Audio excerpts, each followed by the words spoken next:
ओम शांति। 24 सितंबर 2023 अव्यक्त बाप दादा के महावाक्य। ओरिजिनल डेट 22 दिसंबर 1995। सर्व प्राप्ति संपन्न जीवन की विशेषता है अप्रसन्नता मुक्त और प्रसन्नता युक्त। आज प्यार के सागर बाप दादा अपने प्रेम स्वरूप आत्माओं को देख रहे हैं। हर एक के दिल में परमात्म प्यार समाया हुआ है। ये परमात्म प्यार प्राप्त भी एक ही जन्म में होता है। 63 जन्म देवात्माएं व साधारण आत्माओं द्वारा मिला। सोचो, याद करो, सारे कल्प का चक्कर लगाओ। स्वदर्शन चक्रधारी होना तो 1 सेकंड में सारे कल्प का चक्कर लगाया। 63 जन्मों में परमात्म प्यार मिला था? नहीं मिला। सिर्फ इस संगम पर एक जन्म में परमात्म प्यार प्राप्त हुआ। तो अंतर को जान लिया ना। आत्माओं का प्यार और परमात्म प्यार कितना अंतर है।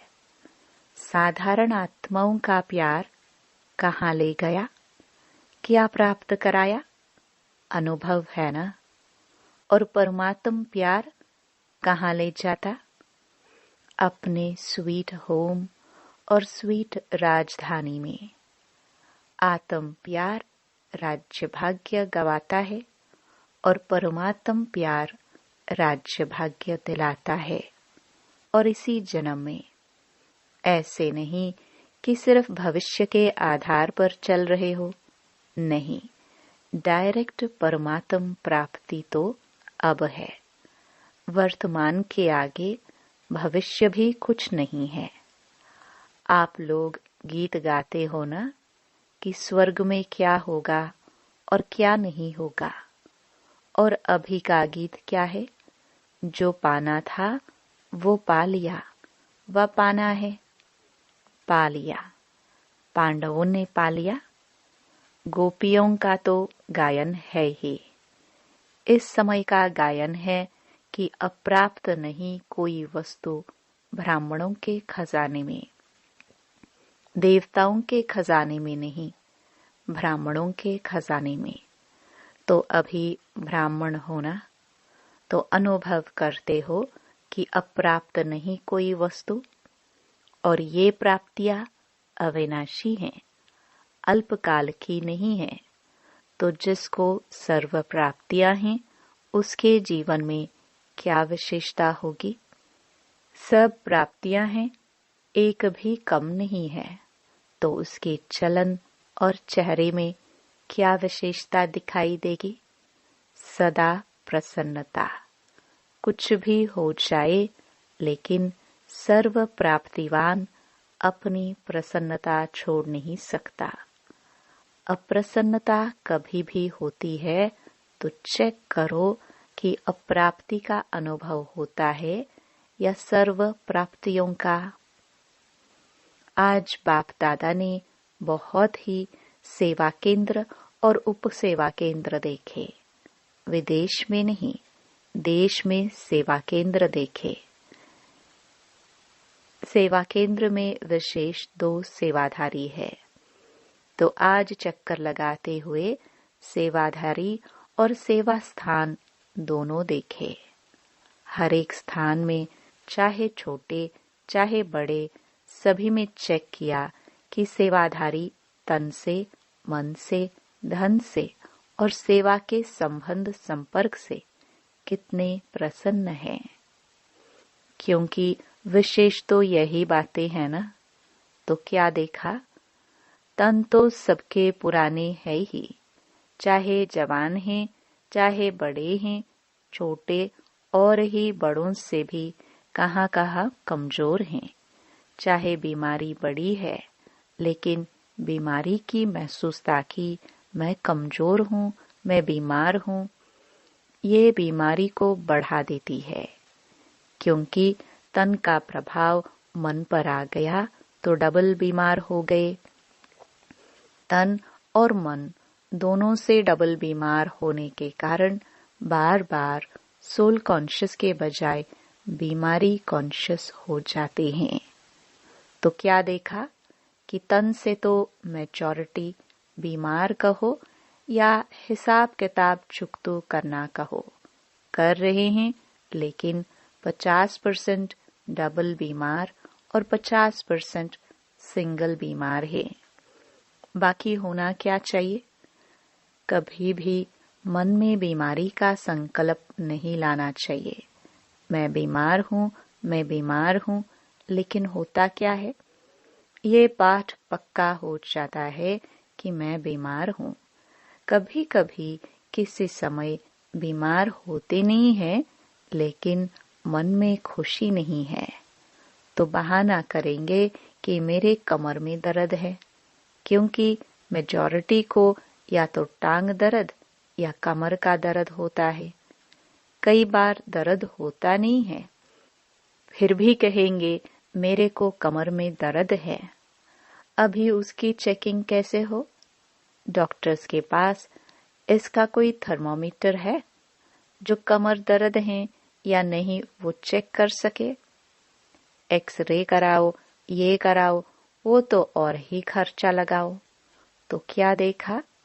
तन के बारे में सुनाया। कई सेवाधारी ऐसे दिखाई दिए। सेवाधारी आप सभी हो, ऐसे नहीं समझना, सिर्फ टीचर्स की बात है। सेवाधारी आप प्रवृत्ति वाले भी हो ना, कि जो सेंटर्स पर रहते हैं वो सेवाधारी हैं। आप लोग प्रवृत्ति में रहने वाले भी सेवाधारी हो। कभी आपके घरों का भी चक्कर लगाएंगे, देखेंगे कि कैसे सोते हो, कैसे उठते हो, डबल बेड है, सिंगल बेड है। अच्छा, ये तो आज का चक्कर की बात है। आजकल के हिसाब से दवाइयाँ खाना ये बड़ी बात नहीं समझो, क्योंकि कलयुग का वर्तमान समय सबसे शक्तिशाली फ्रूट ये दवाइयाँ हैं। देखो, कोई रंग बिरंगी तो है ना। कलयुग के लास्ट का यही एक फ्रूट है, तो खा लो प्यार से। दवाई खाना ये बीमारी याद नहीं दिलाता।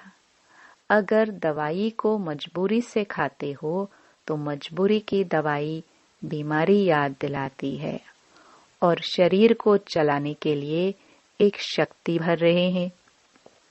उस स्मृति में खाएंगे तो दवाई बीमारी याद नहीं दिलाएगी। खुशी दिलाएगी तो बस 2-3 दिन में दवाई से ठीक हो जाएंगे। आजकल के तो बहुत नए फैशन हैं। कलयुग में सबसे ज्यादा इन्वेंशन आजकल दवाई या अलग अलग थेरेपी निकाली है। आज फलानी थेरेपी है, आज फलानी, तो ये कलयुग के सीजन का शक्तिशाली फल है। इसलिए घबराओ नहीं, लेकिन दवाई कॉन्शियस, बीमारी कॉन्शियस होकर नहीं खाओ, तो तन की बीमारी होनी ही है, नई बात नहीं है। इसलिए बीमारी से कभी घबराना नहीं। बीमारी आई और उसको फ्रूट थोड़ा खिला दो और विदाई दे दो। अच्छा, ये हुआ तन की रिजल्ट। फिर और क्या देखा? मन में क्या देखा? एक बात खुशखबरी की ये देखी कि मेजॉरिटी हर एक सेवाधारी के मन में बाप का प्यार और सेवा का उमंग दोनों है। बाकी 25% कोई मजबूरी से चल रहा है, वो छोड़ो, लेकिन मेजॉरिटी के मन में ये दोनों बातें देखी। और ये भी देखा कि बाप से प्यार होने के कारण याद में भी शक्तिशाली हो बैठने का, चलने का, सेवा करने का अटेंशन बहुत देते हैं। लेकिन खेल क्या होता है ये चाहते हैं कि याद की सीट पर अच्छी तरह से सेट होकर बैठ जाए, लेकिन थोड़ा टाइम तो सेट होते हैं, फिर हिलना डुलना शुरू होता है।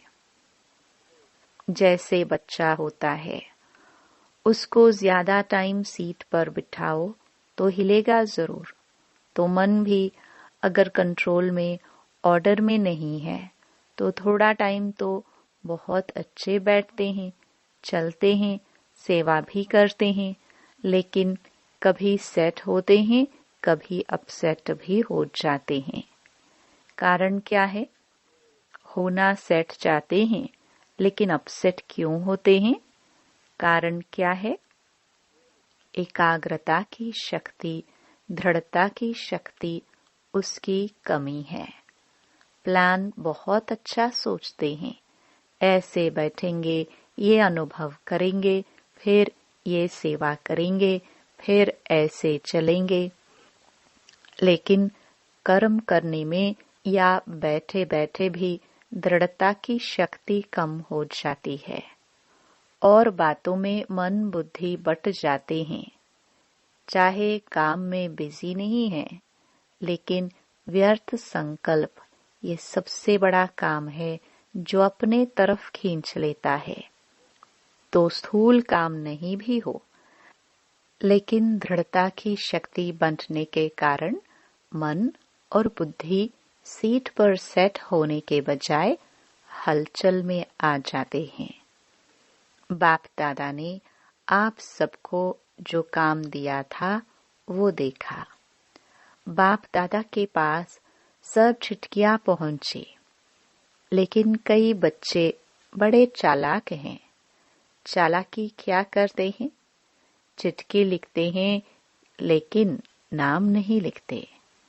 ऐसे समझकर करते हैं बाबा तो जानता है, फिर भी अगर काम दिया है तो काम तो पूरा करो ना। टीचर अगर कहे ये लिख कर जाओ और टीचर को कहो कि आप तो जानते हो ना, मुझे ये लिखना आता है, तो टीचर मानेगा? तो कई तो नाम ही नहीं लिखते। लेकिन जो भी जिस ग्रुप में काम दिया है, मेजॉरिटी सबकी ये खुशी की बात देखी कि सबने लिखा है कि हम डायमंड जुबली तक करके दिखाएंगे। ये मेजॉरिटी का है। आप सबका भी है। जीवन मुक्त हो जाएंगे। अगर सभी बातों से मुक्त हो गए तो क्या हो जाएंगे? जीवन मुक्त हो जाएंगे ना। तो सभी ने अपनी हिम्मत, उमंग अच्छा दिखाया है। चाहे फॉरेन वालों ने, चाहे भारत वालों ने, उमंग उत्साह सभी का अच्छा है। कोई कोई ने, बहुत थोड़ों ने लिखा है कि हमको टाइम लगेगा। लगने दो उन्हों को। आप लोग तो जीवन मुक्त हो जाओ। तो रिजल्ट में देखा कि सभी को उमंग है कि डायमंड जुबली में कुछ करके दिखाए। लेकिन बाप दादा ने देखा कि जितना अपने आप को डायमंड बनाने का उमंग उत्साह है, उतना ही डायमंड जुबली वर्ष में सेवाओं के प्लान भी बहुत फास्ट बनाए हैं। इसमें बाप दादा खुश है, लेकिन ऐसा नहीं कहना कि बहुत सेवा का बोझ था ना, इसलिए थोड़ा नीचे ऊपर हो गया। ये बाप दादा नहीं चाहते। सेवा जो स्वयं को व दूसरों को डिस्टर्ब करे, वो सेवा नहीं है, स्वार्थ है। और निमित्त कोई न कोई स्वार्थ ही होता है, इसलिए नीचे ऊपर होते हैं। चाहे अपना, चाहे दूसरों का स्वार्थ जब पूरा नहीं होता है, तब सेवा में डिस्टर्बेंस होती है। इसलिए स्वार्थ से न्यारे और सर्व के संबंध में प्यारे बनकर सेवा करो। तब जो संकल्प किया है वह लक्ष्य रखा कि डायमंड जुबली में डायमंड बन डायमंड जुबली मनाएंगे, वह पूरा हो सकेगा। आधा नहीं याद करना कई ऐसे जवाब देते हैं, कहते हैं डायमंड जुबली तो मनाने की थी तो मनाया, उसमें बिजी हो गए। लेकिन बाप दादा के दोनों शब्द याद रखना, आधा नहीं, डायमंड बन डायमंड जुबली मनानी है। सिर्फ मनानी है नहीं, बनकर मनानी है। तो मतलब का अर्थ नहीं लेना, मना लिया ना, लेकिन बनकर मनाया। बनकर के मनाना, ये है डायमंड जुबली का लक्ष्य। तो आधा लक्ष्य नहीं पूरा करना, डबल है, बनना और मनाना। सिर्फ बनना नहीं, सिर्फ मनाना नहीं, दोनों साथ साथ हो। और आप सबको मालूम है कि जब आप डायमंड जुबली के व डायमंड बनने के प्लान बना रहे हो, तो आप सबसे पहले माया भी अपना प्लान बना रही है। इसलिए ये नहीं कहना क्या करे बाबा, हिम्मत कम हो गई, माया बहुत तेज है। माया को अपने पास रखो, राज्य आप करेंगे और माया को बाबा संभालेंगे। राज्य तो आपको करना है ना। माया जीत जगत जीत बनता है, तो माया को जीतने के बिना जगत जीत कैसे बनेंगे। इसलिए चारों ओर अटेंशन प्लीज। समझा? अच्छा, चक्कर का आधा सुनाया, आधा फिर सुनाएंगे। सेंटर कोई कोई तो बहुत अच्छे सजे सजाए, और कोई सिंपल तो कोई बहुत रॉयल, कोई बीच के भी थे। ज्यादा हैं जो समझते हैं कि रॉयल लगे, कोई वीआईपी आवे तो उसको लगे कि सेंटर अच्छा है। लेकिन आप ब्राह्मणों का आदि से अब तक का नियम है कि न बिल्कुल सादा हो न बहुत रॉयल हो, बीच का होना चाहिए। ब्रह्मा ने तो बहुत साधारण देखा और रहा, लेकिन अभी साधन है, साधन देने वाले भी हैं। फिर भी कोई भी कार्य करो तो बीच का करो। ऐसे भी कोई न कहे कि यह क्या लगा दिया है, पता नहीं, और न कोई कहे कि ये तो अभी राजाई ठाठ हो गया है। तो आज का पाठ क्या है? मुक्त तो सबसे हो गए ना, सबसे मुक्त होने की प्रतिज्ञा हो गई ना। पक्की है या घर जाएंगे तो कहेंगे कि मुश्किल है, पक्का रहना। माया को डायमंड जुबली में मजा छका कर दिखाओ। मास्टर सर्वशक्तिवान हो, कम तो नहीं हो।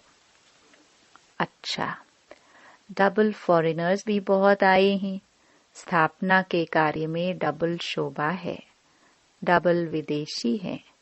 बाप दादा जानते हैं कि जितने मेहनत से युक्ति से यहाँ पहुँचते हैं, अगर लगन कम हो तो पहुँचना भी मुश्किल लगे। एक तरफ बाप दादा सुनते हैं कि मनी डाउन हो गई है, और दूसरे साल देखते हैं तो और भी विदेशी ज्यादा आ गए हैं। तो ये हिम्मत है। रशिया का ग्रुप भी आया है ना। रशिया वालों ने टिकट कहाँ से ली? इन्हों की कहानियां बहुत अच्छी सुनने वाली हैं। टिकट कैसे इकट्ठे करते हैं उसकी कहानी बहुत अच्छी है। ये तो सब होना ही है। जब है ही कागज, पेपर ही तो है, चाहे डॉलर का हो चाहे पाउंड का हो, है तो पेपर ही। तो पेपर कहाँ तक चलेगा? सोने का मूल्य है, हीरे का मूल्य है, पेपर का क्या है? मनी डाउन तो होनी ही है, और आपकी मनी सबसे ज्यादा मूल्यवान है। जैसे शुरू में अखबार में डलवाया था ना कि ओम मंडली रिचेस्ट इन द वर्ल्ड। कमाई का साधन कुछ नहीं था। ब्रह्मा बाबा के साथ एक दो समर्पण हुए और अखबार में डाला रिचेस्ट इन द वर्ल्ड। तो अभी भी जब चारों ओर ये स्थूल हलचल होगी, फिर आपको अखबार में नहीं डालना पड़ेगा। आपके पास अखबार वाले आएंगे और खुद ही डालेंगे। टीवी में दिखाएंगे कि Brahma Kumaris richest in the world, क्योंकि आपके चेहरे चमकते रहेंगे, कुछ भी हो जाए। दिन में खाने की रोटी भी नहीं मिले तो भी आपके चेहरे चमकते रहेंगे। तो चारों ओर होगा दुख और आप खुशी में नाचते रहेंगे। इसी कोई कहते हैं मिरुआ मौत मल्लू का शिकार। इसलिए बाप दादा ने आज कहा कि ब्राह्मण जो सच्चे हैं, ब्राह्मण जीवन में श्रेष्ठ जीवन के लक्ष्य वाले हैं, उसकी विशेषता है प्रसन्नता। चाहे कोई गाली भी दे रहे हो तो भी आपके चेहरे पर दुख की लहर नहीं आनी चाहिए। प्रसन्न चित्त। गाली देने वाला भी थक जाएगा, हो सकता है। यह नहीं कि उसने 1 घंटा बोला, मैंने सिर्फ 1 सेकंड बोला। सेकंड भी बोला या सोचा, शक्ल पर अप्रसन्नता आई तो फेल हो गए। इतना सहन किया ना, 1 घंटा सहन किया, फिर गुब्बारे से गैस निकल गई। तो गैस वाले गुब्बारे नहीं बनना। और चाहिए ही क्या, बाप मिला, सब कुछ मिला। गीत तो यही गाते हो ना। तो ऐसे टाइम पर ऐसी ऐसी बातें याद करो तो चेहरा नहीं बदलेगा। ऐसे नहीं उसके आगे जोर जोर से हंसने लग जाओ तो वो और ही गर्म हो जाए। प्रसन्नता अर्थात आत्मिक मुस्कुराहट, बाहर की नहीं, आत्मिक। तो आज का पाठ क्या रहा? सदा अप्रसन्नता मुक्त और प्रसन्नता युक्त, डबल। समझा? अच्छा।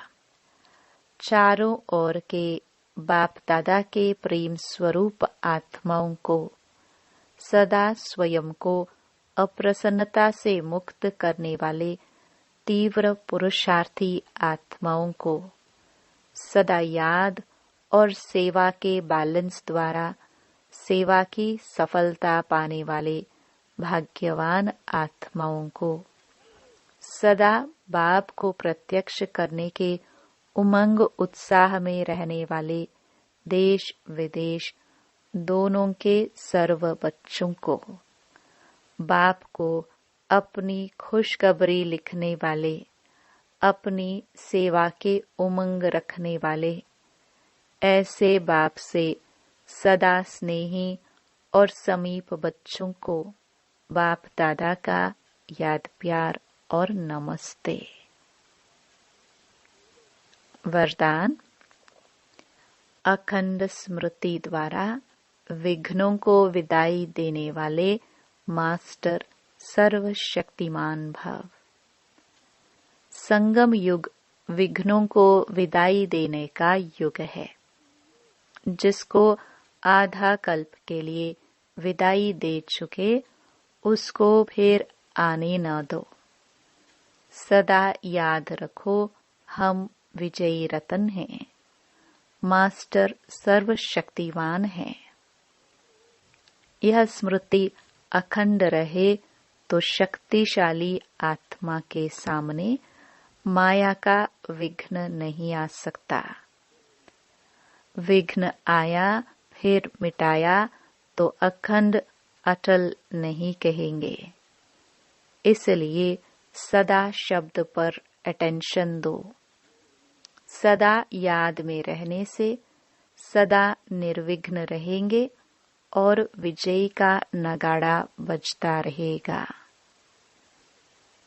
स्लोगन। ईश्वरीय सेवा में खुद को ऑफर करना ही बाप दादा की ऑफरिंग लेना है। ओम शांति।